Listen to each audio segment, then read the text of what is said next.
c'est comme, t'as jamais vécu, t'as pas été encodé quand tu étais petite pour avoir des frontières, tu as été transgressé dans tes frontières. Fait que ça veut dire que tu te retrouvais facilement envahi par l'extérieur, ce qui a développé des tocs. C'est normal. C'est comme toi, ta façon, c'est de passer la balieuse pour gérer l'envahissement finalement que tu vis, ou la peur d'être attaqué. Être envahi pour ton corps biologique, c'est la peur d'être attaqué. Fait que c'est ces frontières-là qu'il faut travailler. Puis toi, tu as associé l'autorité abusive, masculine, si tu veux, à quelque chose de dangereux, alors que l'autorité noble de l'esprit, c'est quelque chose de bienveillant pour toi-même, avec une frontière, mais qui met une fermeté avec l'extérieur pour pas que ça t'envahisse. Donc, c'est ça qu'il faut travailler parce que tu l'as pas appris simplement.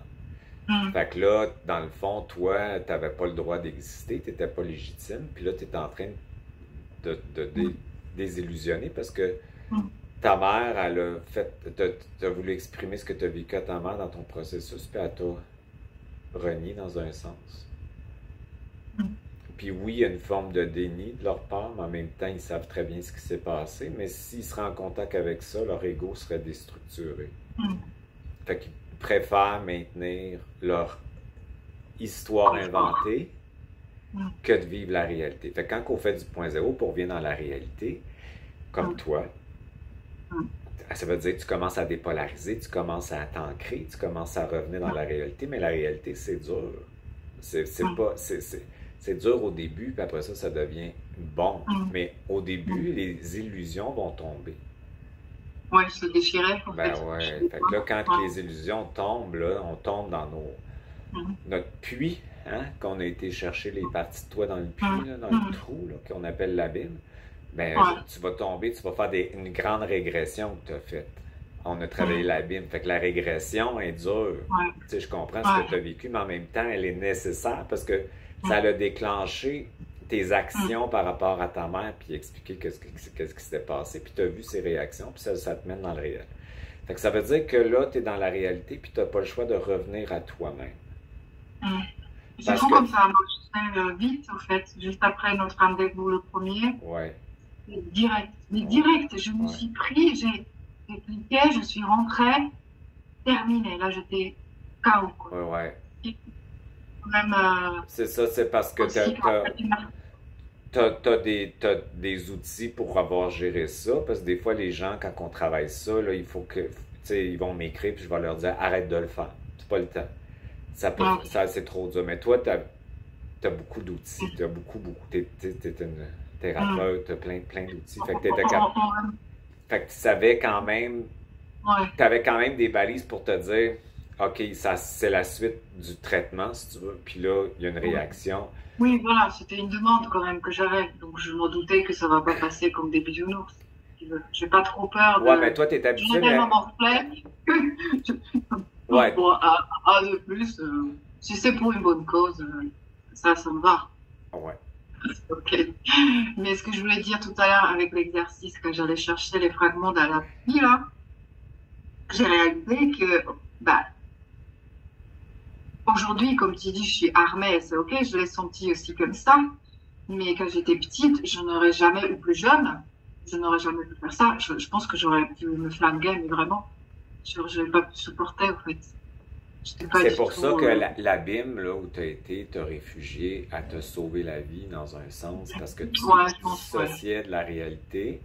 Puis au début, c'est comme si on est dans un espace qui est entre le monde réel puis le non-temps, donc on est comme gelé, ça gèle. Parce que le chaos est trop dangereux au niveau de tes structures, fait que tu vas avoir des mécanismes de fuite, en fait. Fait qu'au début, mais après, quand tu restes dedans, c'est que si tu es dans l'abîme, les répétitions vont venir. L'histoire va venir en boucle tout le temps. Tant que tu n'es pas sorti de là, ça va toujours être la même histoire.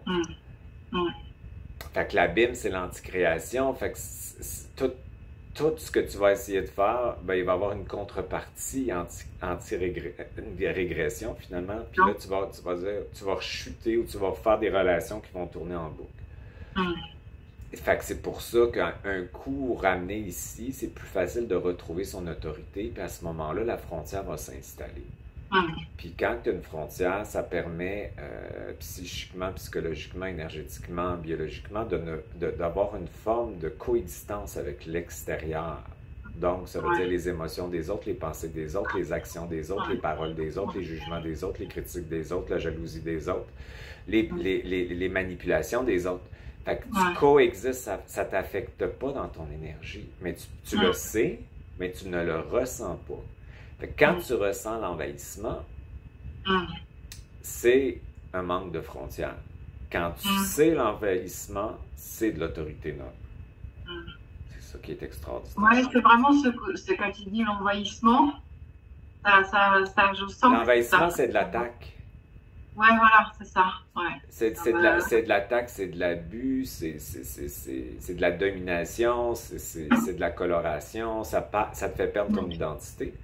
Puis ton corps, il a peur. Fait que toi, tu développes une forme de compensation en ayant un TOC pour gérer cette peur-là, d'être attaqué par l'autre. L'autre étant l'invisible, le visible, les égrégores, les formes pensées, les émotions, les peurs collectives, il y en a tellement de formes. Fait que cette autorité-là qu'on va faire comme travail aujourd'hui, elle va te permettre de passer de l'émotivité à l'émotion, mais aussi de savoir l'émotion. Fait qu'en plus d'avoir des émotions, tu le sais. Fait que ça veut dire que tu vas rester plus objectif. Et en étant objective, à ce moment-là, souvent tu vas dire, ben c'est pas réel ce que je ressens. Ça m'appartient pas. C'est une illusion ou c'est une perception qui part de mes blessures. L'autorité est plus rapide que l'hypnose de la pensée dans l'ego. L'ego, il est comme en avant, puis l'autorité, c'est le double qui est en arrière. Donc, tu peux avoir une action, une observation, mais tu peux te mettre en action avec cet observateur-là. Ça veut dire, la partie de toi parentale bienveillante, tu sais, la bonne nouvelle, c'est quand on n'a pas eu des parents bienveillants, bon, il n'y a pas de jugement dans ce que je dis, parce que ça part toujours de blessures. Hein? Quand on devient... je suis d'accord. Fait que ça justifie pas les actes, là, mais ce que je veux dire, c'est qu'on peut devenir un parent... Ça ne déresponsabilise pas, voilà, ça ne les déresponsabilise pas, mais c'est un fait. Ça les déresponsabilise éventuellement, parce que tu vas comprendre que cette histoire-là, c'est une programmation dans laquelle ton âme t'a inséré, l'astral, et qu'eux aussi ont une programmation. Donc, plus tu vas avoir cette autorité-là, plus tu vas dire, je les libère de la responsabilité que je leur impose dans mon histoire égotique pour mon bien-être et leur bien-être, puisque personne n'est coupable. Fait que éventuellement, ça va être cette partie-là qui va prendre le dessus. C'est ça qui est extraordinaire. Mais pour l'instant, l'ego a besoin de jouer la triangulisation, c'est-à-dire victime, sauveur, bourreau. C'est comme ça que ça marche dans l'astral. Mais éventuellement, il va y avoir plus de liberté que tu vas leur accorder puis que tu vas t'accorder. C'est ça qui est extraordinaire. Fait que cette autorité-là que tu vas retrouver, elle va te faire de plus en plus avoir une parentalité bienveillante. Parce que le double, c'est ton âme et ton esprit réunis, c'est ton féminin et ton masculin. Fait que c'est comme une bonne maman puis un bon papa qui supervise l'ego puis qui l'intègre. Puis qui va pouvoir voir quand l'ego est distorsionné, parce que ce qu'on voit, c'est par rapport à notre programmation, c'est toujours distorsionné, holographiquement, je te dirais même. Fait qu'on parle d'implantation holographique aussi, qui nous fait percevoir la réalité avec des distorsions. Fait qu'on n'est pas dans la réalité.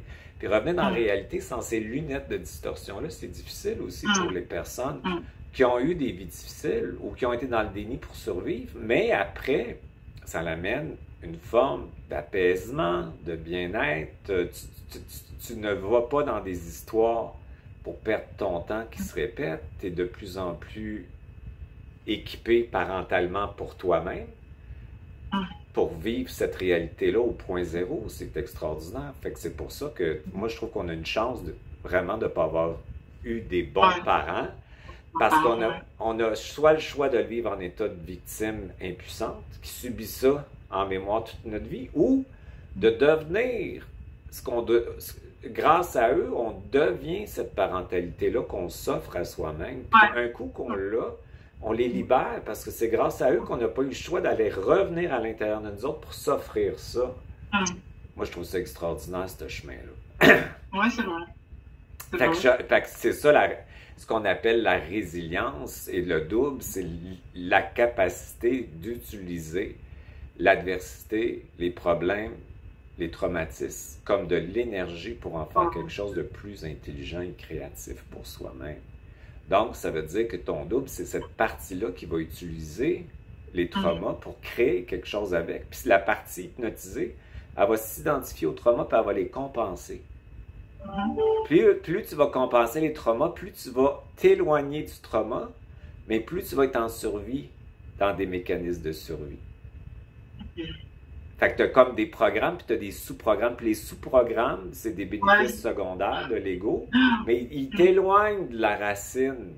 Fait que là, tu deviens tout confus puis mélangé. Tu comprends ça? Fait que c'est pour ça que ce travail-là, c'est de mettre en lumière ça. Puis quand tu le vois comme ça, ben, tu vas dire, OK, moi, peu importe ce que j'ai vécu, pour moi, ou ce que je suis rendu maintenant, c'est correct.